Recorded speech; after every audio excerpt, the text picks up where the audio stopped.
The search for cheaper, lighter, and safer, more efficient energy sources has been on for most of human history.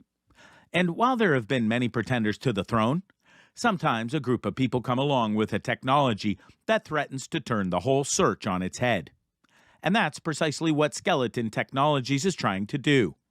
The company is trying to replace batteries for a new, cutting-edge technology. Now, replacing batteries is no mean feat. Batteries have been with us for at least a century, and are basically how anything that isn't constantly plugged into electricity works. If Skeleton Technologies is trying to replace them, they must have something that works just as well and even better, right? Well, that's where it gets a little bit complicated. In today's video, we'll be taking a look at Skeleton Technologies and how they plan to disrupt the energy industry. We'll also be checking out the specifics of their tech, and we'll be deciding for ourselves if they can do it. Do smash the like and subscribe buttons, and let's begin.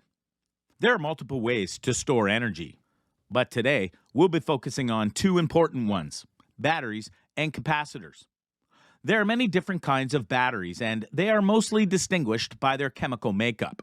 The chemical unit is called the cell and contains three main parts: a positive terminal called the cathode, a negative terminal called the anode, and an electrolyte. Both sides are submerged in a liquid electrolyte and then are separated by a micro-perforated separator that only allows ions to pass through. During the process of charging and discharging the battery, the ions flow back and forth between the cathode and anode. The heat generated during this process allows the battery to heat up and expand, which ends up degrading the battery. These degradations affect the lifespan of the battery, which is the reason why batteries lose their energy storage capacity after some time. A capacitor, on the other hand, consists of two or more conductive plates separated by a dielectric. When electricity enters the capacitor, the dielectric stops the flow. After that, a charge builds up, and that charge is stored in the space between two plates in the capacitor.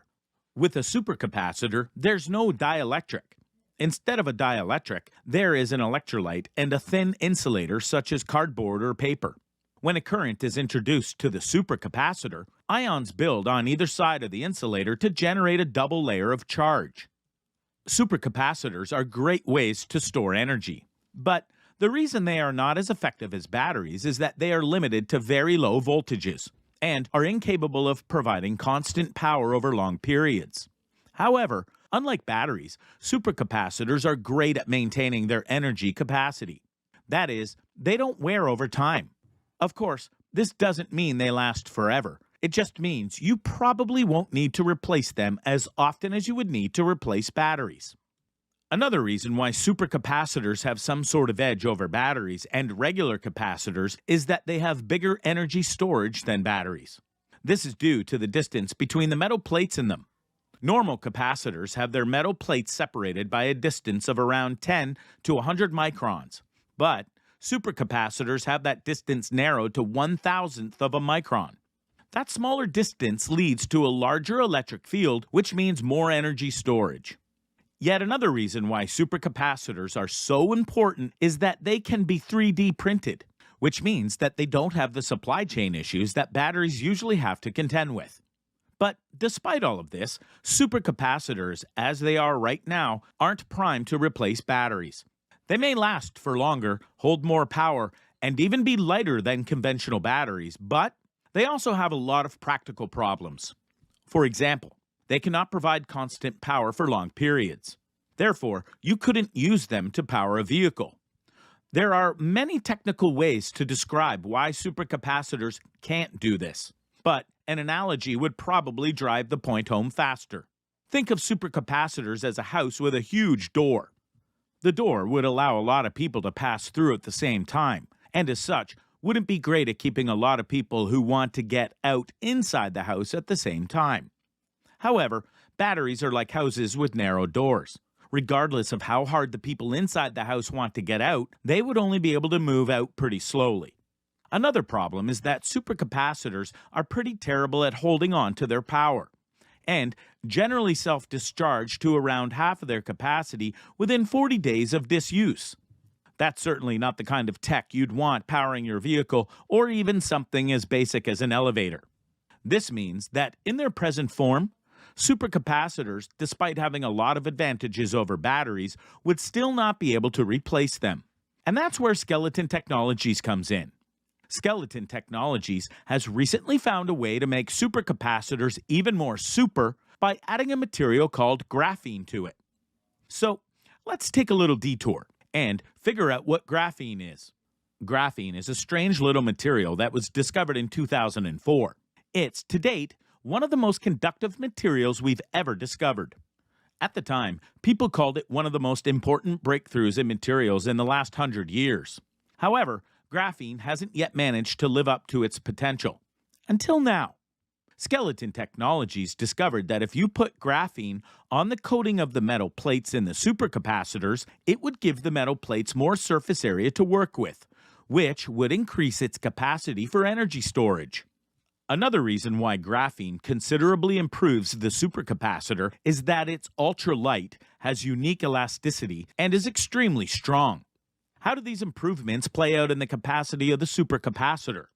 Well, for one, the new line of ultracapacitors has a 72% increase in WHI compared to their non-graphene versions. But Skeleton Technologies isn't just taking graphene, slapping it on metal plates, and making them into supercapacitors. The company is using a particular kind of graphene called curved graphene, and it is a lot more fitted to the conditions expected inside of the supercapacitor.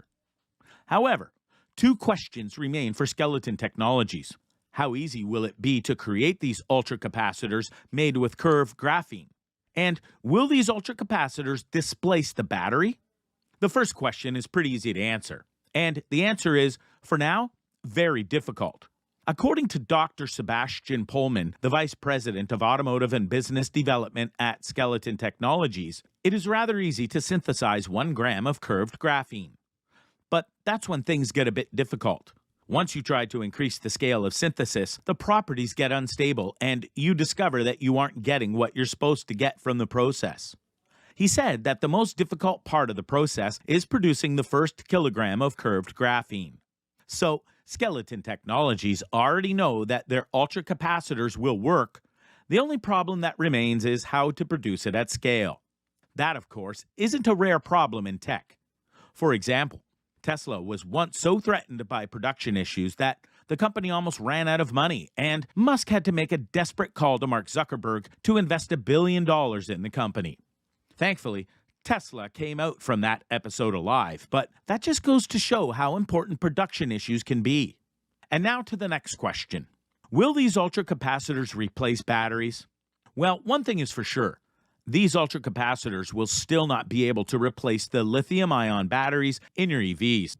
That's because their specific energy is still a lot of power than that of a regular battery.